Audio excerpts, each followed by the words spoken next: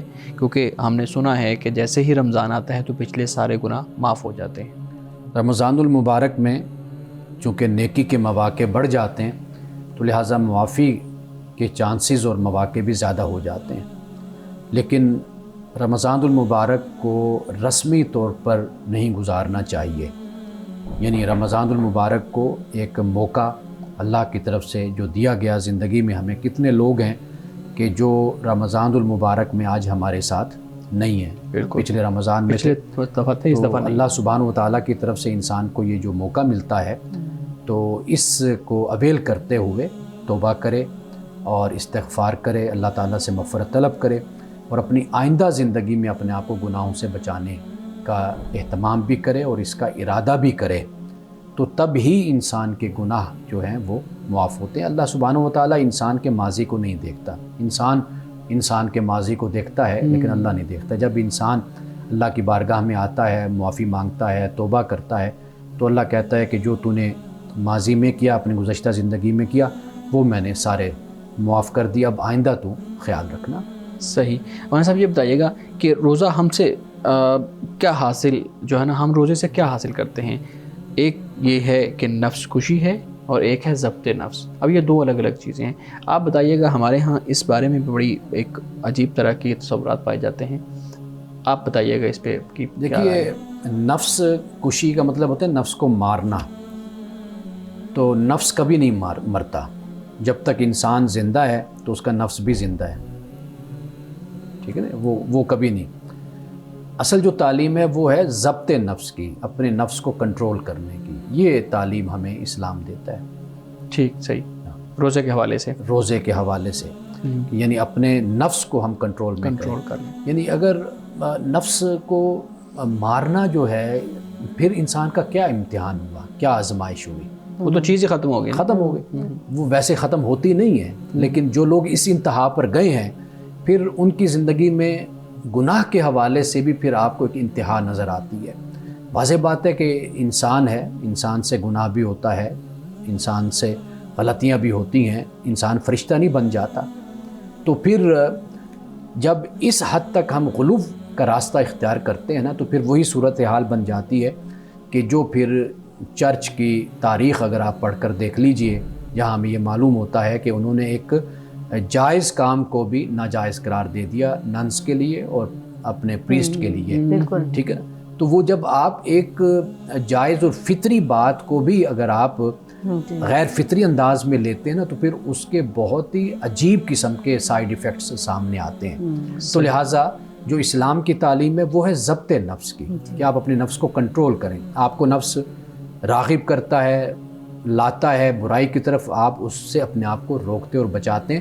روزہ اس میں آپ کی بڑی مدد کرتا ہے۔ صحیح۔ ایک شاہ صاحب اس بارے میں سوال ہے کہ جو لوگ دنیا میں رہتے ہوئے کئی مطلب فنکشنز میں اور پروگرامز میں جانا بند کر دیتے ہیں، اسی ڈر اور خوف سے کہ ہم سے کوئی چغلی نہ ہو جائے، غیبت نہ ہو جائے، یا ہم کوئی ایسا کام نہ کریں، اور دنیا سے ترک تعلق کسی حد تک کم مطلب کر لیتے ہیں، ترک تعلق کر لیتے ہیں، تو اب وہ تو پھر آزمائش کے کٹہرے میں کھڑے ہونے سے اپنے آپ کو بچا رہے ہوتے ہیں، جبکہ اللہ تعالیٰ تو ایسا نہیں چاہتا ہے۔ اس نے تو ہمیں یہ سارے معاملات اسی لیے نمٹنے کے لیے دیے نا، کہ ان میں ہم کیسے اپنا رول جو ہے کردار ادا کرتے ہیں۔ دیکھیے، بالکل کٹ کر رہنا یہ اسلام کی کوئی تعلیم نہیں ہے، لیکن آپ اگر اپنے آپ کو اس حوالے سے سوچتے ہیں کہ بھئی میں اگر جاتا ہوں تو میرے گناہ میں ملوث ہونے کا خطرہ ہے، ڈر ہے، یا ایسی مجلس ہے، ایسی محفل ہے کہ میں خود بھی اس کا حصہ بن جاؤں گا اور وہاں پر لغو اور فضول قسم کی گفتگو اور باتیں ہوتی ہیں، تو پھر تو اپنے آپ کو بچانے کی کوشش کرنی چاہیے، اور اس بات سے نہیں انسان کو کترانا چاہیے کہ مثال کے طور پر آپ پر لازم ہے کہ آپ نے جاب کرنی ہے، آپ پر لازم ہے کہ آپ نے کمانا ہے، آپ نے محنت کرنی ہے، تو پھر آپ اپنے آپ کو بچا کر بیٹھ جائیں، تو یہ تو مناسب رویہ نہیں ہے، یہ تو بلکہ گناہ ہو جاتا ہے۔ لیکن یہ ہے کہ ویسے اگر آپ دیکھیں کہ کوئی ضروری اور لازم نہیں ہے کہ آپ کا جانا اور وہاں جا کر شریک ہونا، تو پھر آپ اپنے آپ کو بچاتے ہیں تو وہ ٹھیک ہے، آپ اپنے آپ کو بچائیں، ٹھیک ہے، اور گناہ میں ملوث ہونے سے جتنا بھی ممکن ہو سکے تو انسان کو بچنا چاہیے۔ صحیح۔ اور صاحب یہ بتائیے گا کہ ہمارے ہاں افطار جو ڈنر ہے اس کا افطار پارٹی کا بہت زیادہ انتظام کیا جاتا ہے، تو ایسا اگر کوئی غیر مسلم دوست جو آپ کو افطاری پہ انوائٹ کرتا ہے تو اس کے ہاں جانا، اس کے ہاں کھانا کھانا، روزہ افطار کرنا، اس کے بارے میں آپ کی کیا رائے ہے؟ غیر مسلم ہو یا مسلمان ہو، کوئی بھی ہو، اصل جو ہے وہ کھانا کیا ہے اس پہ ڈیپینڈ کرتا ہے نا۔ یعنی وہ آپ کے لیے سبزی بنا رہا ہے، آپ کے لیے بکرے کا گوشت ہے، آپ کے لیے یا کچھ اور چیز، یعنی طیب اور حلال چیز جو ہے وہ حلال اور طیب ہے، تو آپ تو اس کے پابند ہیں، آپ اس کے پابند نہیں ہیں کہ وہ مسلمان ہے یا غیر مسلم ہے۔ اگر آپ کو غیر مسلم بلاتا ہے، اور یہ ایک اچھا میسیج ہے کہ جو اگر آپ اس کے پاس جاتے ہیں تو آپ کا آپس میں اختلاط، آپ کا ملنا، یہ بہت سی غلط فہمیوں کو بھی دور کرتا ہے۔ آپ کے دل میں ان کے لیے کوئی غلط فہمیاں ہوں گی وہ بھی ختم ہوں گی، اور ان کے دل میں اگر کوئی آپ کے لیے اس طرح کی باتیں ہوں گی تو وہ بھی ختم ہوں گی۔ صحیح جی میڈم پلیز۔ جی ملازمین کے حوالے سے ہے، میری اپنی ملازمہ مجھ سے سوال کر رہی تھی کہ باجی میں جگہ جگہ کام کرتی ہوں، گھروں میں ایک سے زیادہ جگہوں پہ جاتی ہوں، تو میں اس حالت میں روزہ جو ہے وہ برقرار رکھنا میرے لیے مشکل ہوتا ہے، تو ایسے لوگوں کے لیے آپ کیا مشورہ دیتے ہیں؟ اس کے لیے یہی ہے کہ جب انسان کی جو تکلیف ہے اگر اس کی وسعت اور اس کی ہمت سے بڑھ جاتی ہے تو واضح بات ہے کہ اس کو پھر وہاں پر اس کا اختیار حاصل ہے، رخصت حاصل ہے اس کو کہ وہ بعد میں اپنے روزوں کی گنتی کو پورا کر لے۔ صحیح، لیکن رمضان ایسی خواتین کے جو کام کرنے والی ہیں، اب ان کے لیے بڑا مسئلہ ہوتا ہے کہ ان کا گھر انہی پر ہی منحصر ہوتا ہے، جی گھر کے معاشی معاملات جو ہیں وہ اپنے گھر کی کفیل ہوتی ہیں، اپنے گھر کو چلاتی ہیں، تو ان کے لیے پھر یہی حکم ہے کہ بھئی اگر واقعی وہ روزہ نہیں رکھ سکتی، ان کے لیے رکھنا مشکل ہے، تو وہ پھر بعد میں جب اچھا موسم آتا ہے جیسے دسمبر کا، جنوری کا، تو اس موسم میں پھر اپنے روزوں کی تعداد کو پورا کریں۔ لیکن مطلب یہ کہ یہ ایسی رخصت نہیں ہے کہ وہ کوئی فدیہ وغیرہ دیں، اور ایسا مسئلہ نہیں ہے۔ اب تو رمضان بھی کافی بہتر اس میں موسم ہے نا، آج کل تو بہت اچھے جی حالات ہیں، اور آگے آنے والے سالوں میں میرے خیال میں مزید بہتری آ جائے گی۔ اچھا، اس حوالے سے ایک اور چیز بھی بڑی پریکٹس دیکھنے میں آئی ہے کہ مسلمان رمضان میں بہت زیادہ راشن وغیرہ بانٹتے ہیں، تو ملازمین کی، کیونکہ وہ ڈیزرو بھی کر رہے ہوتے ہیں، جو مطلب متوسط سے بھی نیچے درجے سے تعلق رکھتے ہیں، تو راشن لینے کے لیے تو یہ لائن میں لگ جاتے ہیں، لیکن راشن دینے والا یہ سوچتا ہے کہ بھی افطار کرمائیں جیسے کہ اس کو ہمیں اجر و ثواب ملے، اور وہ روزے بھی نہیں رکھ رہے ہوتے ہیں، تو دینے والے کو صرف دینا ہے، اور وہ چاہے اس سے روزہ رکھیں نہ رکھیں، اس راشن کو کس طرح استعمال کرتے ہیں۔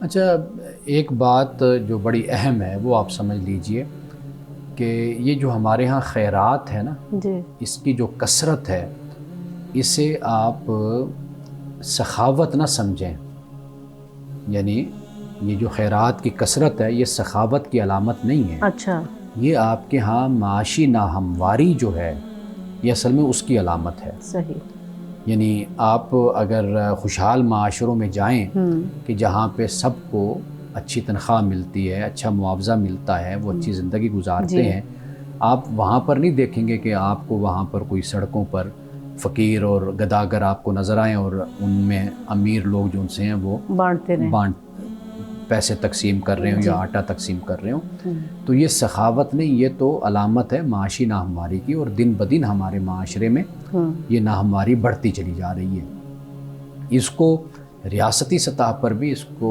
روکنے کی کوشش کرنی چاہیے، یعنی ناہمواری کو، اور انفرادی طور پر بھی ہماری کوشش اس ناہمواری کو دور کرنے کی ہونی چاہیے۔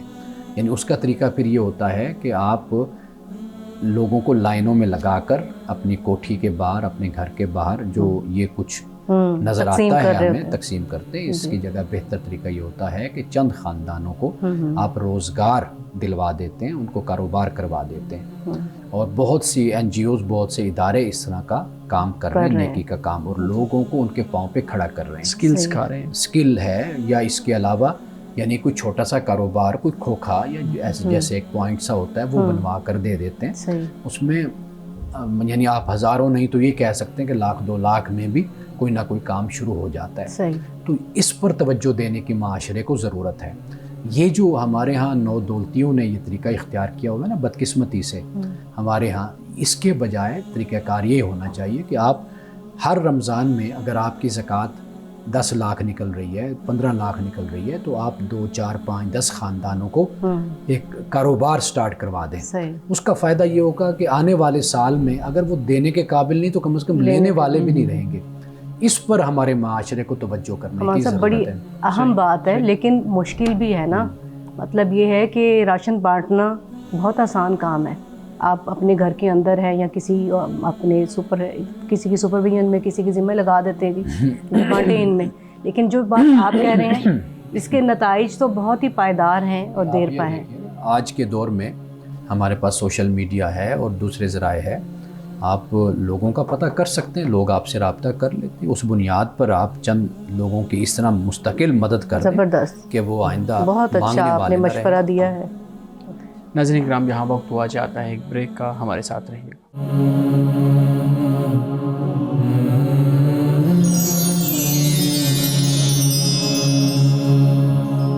پروگرام میں ایک دفعہ پھر خوش آمدید۔ جی میڈم، آپ سوال کر رہے تھے۔ جی امان صاحب، کن لوگوں کو رخصت حاصل ہے کہ وہ رمضان کے روزے اگر نہیں رکھتے ہیں تو قضا کر لیں یا فدیہ دے دیں؟ قرآن مجید نے اس کو بیان کیا ہے، ایک مریض ہے جی، یا پھر سفر پر ہے، مسافر، ان دو کو بیان کیا ہے قرآن پاک نے، لیکن پھر ہم اسی پر ہی اپلائی کرتے ہیں، قیاس کرتے ہیں۔ یعنی مثال کے طور پر مریض ہے جی، تو مریض جو ہے وہ اتنا زیادہ مریض ہے کہ اب وہ روزہ رکھ ہی نہیں سکتا، گنجائش ہی نہیں ہے، ٹھیک ہے، ایک تو یہ صورت ہو جاتی ہے۔ اور دوسرا یہ ہے کہ جیسے کوئی شیخ فانی جس کو ہم کہتے ہیں کہ کوئی اتنا بڑھاپے کو پہنچ گیا کہ اب واپسی کی کوئی گنجائش نہیں ہے، تو وہ پھر فدیہ دیتا ہے یا اس کو رخصت اس کو حاصل ہے، ٹھیک ہے۔ اور اسی طریقے سے خواتین ہیں جو مثال کے طور پر جس طرح پریگننٹ ہوتی ہیں، خواتین حاملہ ہوتی ہیں یا انہوں نے بچوں کو دودھ پلانا ہوتا ہے، تو ان کو بھی رخصت حاصل ہے۔ اب یہ ان پہ ڈیپینڈ کرتا ہے کہ بھئی آیا کہ وہ بعد میں روزے رکھ سکتی یا نہیں رکھ سکتی۔ اگر وہ نہیں رکھ سکتی، مثال کے طور پر کہ جیسے ایک خاتون ہے، اس کے ہاں بچوں کی پیدائش کا سلسلہ رہتا ہے، تو واضح بات ہے کہ اب وہ اتنے سارے روزے کیسے مشکل ہوتا ہے، پہلے حمل پھر رضاعت شروع ہو جاتی ہے، یعنی سارے مسائل، تو پھر وہ جب اتنے سارے روزے جمع ہو جاتے ہیں، رکھنا مشکل ہے، تو پھر وہ اس کا فدیہ دے دیتی۔ تو اس مسئلے پہ پھر ہم کسی وقت کسی اور پروگرام میں تفصیل سے ذرا روشنی ڈالوں گا۔ فی الحال آپ کا جو سوال ہے اس کا یہ مختصر جواب۔ صحیح۔ امان صاحب یہ بتائیے گا کہ آپ نے کہا کہ سفر جو مسافر ہے اس پہ بھی ہے، ایک تو مختصر جو سفر ہے، اگر کسی کا مختصر سفر ہے تو اس پہ وہ روزہ چھوڑ سکتا ہے یا نہیں چھوڑ سکتا، ایک چیز یہ۔ دوسرا یہ کہ بہت آرام دہ سفر کی آج کل سہولیات بھی بہت زیادہ ہیں، سفر بھی بہت آرام دہ ہو گیا، ابھی بھی یہ حکم قائم ہے کہ اتنے آرام دہ سفر کے باوجود آپ روزہ نہ رکھیں؟ دیکھیے، یہ اللہ کی طرف سے رخصت ہے، آپ رخصت کو اویل کر سکتے ہیں، اگر آپ رکھنا چاہیں تو آپ رکھ بھی سکتے ہیں، لیکن بہرحال سفر ہوتا ہے، یعنی آپ اس کو ٹریول کو آپ معمولی چیز نہ سمجھیے، چاہے کسی نے جہاز میں سفر کرنا ہو یا کسی نے زمین پہ مرسڈیز میں سفر کرنا ہو، تو بہرحال سفر ہوتا ہے۔ اللہ کی جو یہ رخصت ہے یہ قائم اور دائم ہے قیامت تک، ہر مسافر اگر کوئی اس سے استفادہ کرنا چاہے تو ضرور استفادہ کر لیں۔ بعض اوقات ایسے بھی تو ہوتا ہے نا، آپ سوچتے تو نہیں ہیں کہ ہمیں کوئی رکاوٹ کے سفر آسان ہے، لیکن اس سفر میں آپ ایک عام حالات سے مختلف چیزوں کو دیکھ رہے ہوتے ہیں، کوئی بھی ایسی صورت پیش آئے کہ جس میں پھر خدا نخواستہ روزہ توڑنے کی نوبت نہ آ جائے، تو اس سے بہتر ہے کہ رخصت لے لی جائے اور اس کو بعد میں بندہ استعمال کر لیتا ہے۔ جی پلیز صاحب۔ اچھا، ہم ابھی آپ نے بتایا تھا شیخ فانی کی بات کہ کوئی شخص اگر بہت بوڑھا ہے، بزرگ ہے، تو پھر وہ روزے یعنی رکھ ہی نہیں سکتا تو فدیہ، لیکن اگر کوئی شخص بوڑھا بھی ہے، روزے بھی نہیں رکھ سکتا اور فدیہ بھی نہیں دے سکتا ہے، مالی حوالے سے اس کی حالت ایسی نہیں ہے، تو پھر اسے کیا کرنا ہوگا؟ واضح بات ہے کہ اس کے بچے ہوں گے، اچھا، کوئی رشتہ دار ہوں گے، کسی کی طرف سے وہ ادا کیا جا سکتا ہے، ٹھیک ہے، لیکن اگر کوئی بھی نہیں ہے اور وہ بھی اس حد تک غریب ہے جی، کہ وہ کوئی گنجائش ہی اس سے نہیں نکلتی، تو واضح بات ہے کہ اللہ کا حکم اور اسی پر ہی ہے کہ جو اس کی صلاحیت اور اس کا استعداد اور اس کی استطاعت رکھتا ہے، اسی پر ہی اللہ کا حکم نافذ ہوگا، صحیح ہے، اور جو استطاعت اور استعداد نہیں رکھتا تو اس پر اللہ کا حکم نافذ بھی نہیں ہوتا۔ صحیح۔ تو ایک خاتون کا سوال ہے کہ اگر ایک خاتون فجر کی نماز سے پہلے اپنے حیض سے فارغ ہو جاتی ہے، لیکن ابھی اس نے غسل نہیں کیا ہوتا ہے، اگر غسل کرے تو سحر کا وقت نکلتا ہے، تو کیا ایسی صورتحال میں وہ روزہ وغیرہ رکھ سکتی ہے، بعد میں غسل کر لے؟ بالکل رکھ سکتی ہے، یعنی جب مدت ختم ہو گئی جی تو اس کے بعد وہ روزہ رکھ لے، پھر بعد میں بے شک وہ جی غسل طہارت کر سکتی ہے۔ جی جی صحیح۔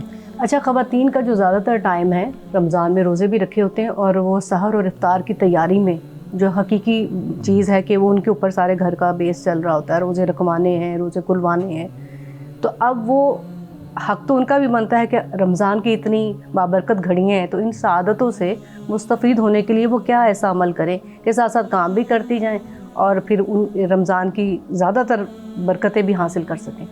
یہ بدقسمتی سے ہمارے ہاں ہی ایسا ماحول ہے کہ سارا سال ماں جو ہے وہ کچن میں رہتی ہے اور بچے ہوں یا خامند ہو، جی کسی کی طرف سے بھی کسی طرح کی ہیلپ اور مدد نہیں ہوتی۔ یہ ہمارا کلچر ہے، ورنہ اولاد ہو، خامند ہو یا بیوی ہو، کوئی بھی ہو، وہ اگر ہم رسول اللہ صلی اللہ علیہ وسلم کی سیرت کو اور سنت کو پڑھتے ہیں تو اس میں ہمیں ایک تعاون نظر آتا ہے، ایک ہمدردی، خیر خواہی ہمیں نظر آتی ہے۔ ہمارے ہاں یہ معاشرے میں یہ چیز نہیں ہے۔ تو رمضان المبارک کیا پورا سال جی خواتین کچن میں ہی بیچاری گزارتی ہیں۔ بالکل غلط پریکٹس ہے۔ رمضان میں معاملہ یہی ہے کہ جس طریقے سے خامند باپ اللہ کی عبادت کرتا ہے، قرآن کی تلاوت کرتا ہے، اسی طرح بیوی کو بھی موقع ملنا چاہیے کہ وہ بھی نماز پڑھ سکے، تہجد پڑھ سکے، قرآن کی تلاوت کر سکے۔ اسی طرح بچوں کو بھی یہ چاہیے کہ ایسے موقعوں پر جیسے سحری ہے، افطاری ہے، وہ اپنی ماں کی مدد کریں، کچن میں جائیں، اپنا اپنا کام کوئی ان کے سپرد ہو وہ اس کو سر انجام دیں تاکہ ماں کو بھی موقع مل سکے۔ اگر ایسی نہیں بھی صورتحال بن رہی تو ماں جو بھی کر رہی ہے نا وہ اس کی بہت بڑی خدمت ہے اور اس کا بہت بڑا ثواب ہے جو وہ خدا کی طرف سے اس کا اجر پائے گی۔ یعنی اس کی یہ پریپریشن فار دا افطاری اینڈ فار دا سحری، یہ بہت بڑی نیکی اس کے لیے بن جائے گی۔ لیکن اس سے پہلے اولاد کی تربیت یہ ضرور ہونی چاہیے بالکل صحیح کہ وہ برابری کے ساتھ گھر کے کاموں کو لے کر چلیں۔ یعنی اگر بچے قرآن کی تلاوت کرتے ہیں، نماز پڑھتے ہیں، خامند پڑھتے ہیں، تہجد پڑھتے ہیں، قرآن کی تلاوت کرتے ہیں، اسی طرح بیوی کو بھی موقع ملنا چاہیے کہ وہ بھی تہجد کی نماز پڑھے، وہ بھی قرآن کی تلاوت کرے، وہ جو پڑھنا چاہتی ہے، عبادت کرنا چاہتی ہے وہ کرے۔ کون سا آج کی حدیث مبارکہ بیان کیجیے گا؟ آج کی حدیث حضرت سہل بن سعد ساعدی سے روایت ہے، کہتے ہیں کہ رسول اللہ صلی اللہ علیہ وسلم نے فرمایا، جنت کے دروازوں میں سے ایک خاص دروازہ ہے جس کو باب الریان کہا جاتا ہے۔ اس دروازے سے قیامت کے دن صرف روزہ داروں کا داخلہ ہوگا، ان کے سوا کوئی اس دروازے سے داخل نہیں ہو سکے گا۔ اس دن پکارا جائے گا کہ کہاں ہیں وہ بندے جو اللہ کے لیے روزہ رکھا کرتے تھے اور بھوک پیاس کی تکلیف اٹھایا کرتے تھے؟ وہ اس پکار پر چل پڑیں گے، اس کے سوا کسی اور کا اس دروازے سے داخلہ نہیں ہو سکے گا۔ جب وہ روزہ دار اس دروازے سے جنت میں پہنچ جائیں گے تو یہ دروازہ بند کر دیا جائے گا، پھر کسی کا اس سے داخلہ نہیں ہو سکے گا۔ یعنی روزہ دار کے لیے جنت کا ایک دروازہ ریان ہوگا جہاں سے صرف روزہ دار گزریں گے، اور جب سارے روزہ دار جنت میں چلے جائیں گے تو اس کے بعد جنت کا دروازہ یہ بند کر دیا جائے گا، یہاں سے کوئی اور نہیں گزر سکے گا۔ ناظرین کرام، اس دعا کے ساتھ اپنے پروگرام کا اختتام کریں گے۔ اللہ رب العزت حسن کلام اور تاثیر کلام عطا فرمائے، ہماری زبان کے گروں کو کھول دے اور سننے والوں تک خیر کا پیغام پہنچے۔ اجازت دیجیے، خدا حافظ۔